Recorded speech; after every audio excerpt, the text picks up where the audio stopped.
durant une des sessions qu'on appelle un week-end Dynamo, où en fait c'est des jeunes investis en Europe, donc des jeunes qui vivent la pauvreté avec d'autres jeunes, des jeunes solidaires, des jeunes volontaires, voilà, qui se retrouvent donc 2 fois par an.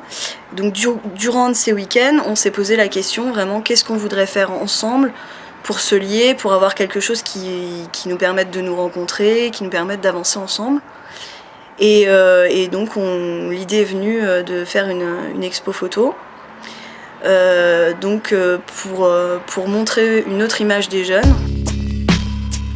Nous, jeunes sans-papiers, jeunes déracinés, jeunes citoyens. Nous, jeunes chômeurs, jeunes sans emploi, sans formation, jeunes étudiants et jeunes travailleurs. Nous créons la rencontre. Pour des jeunes qui vivent l'exclusion et la pauvreté, il y en avait donc sur la semaine où on a travaillé. Ils étaient 3 pour à peu près 12 jeunes. C'est pas forcément facile, c'est un rythme de travail très très intense, très soutenu, parce qu'on avait une semaine pour tout faire. On était tous très passionnés en fait par les photos.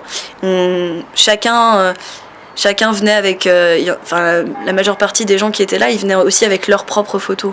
Donc ils étaient vraiment là pour les défendre. Au final, le plus important, c'était toujours discuter ensemble, quoi. Parfois on allait se coucher tard, mais on n'abandonnait pas le dialogue en cours de route. Pourquoi ça t'a marqué le poteau indicateur? Parce qu'on était tous à marcher et tout le monde était motivé. Il dit nous avons posé les flèches que nous avons faites auparavant pendant le chantier. Et qu'est-ce que vous avez écrit sur ces flèches? Tous des mots qui nous venaient au cœur.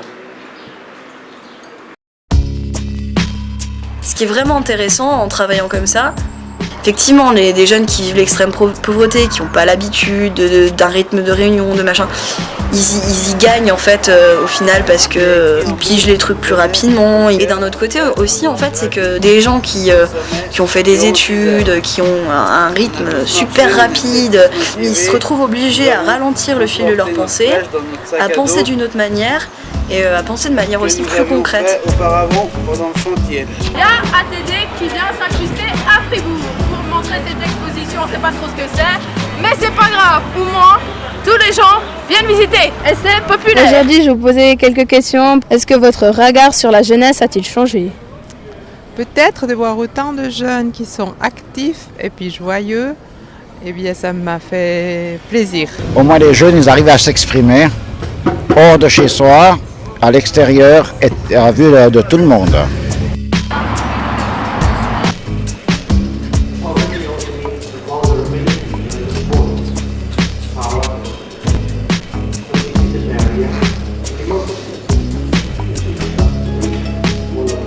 Donc Albert, à côté de moi, était beaucoup engagé dans tout le processus de l'exposition. Est-ce que tu veux bien nous dire un petit peu comment tu t'es investi dans cette exposition? Déjà, j'étais à Paris on avait un rassemblement jeune pour parler de l'expo photo.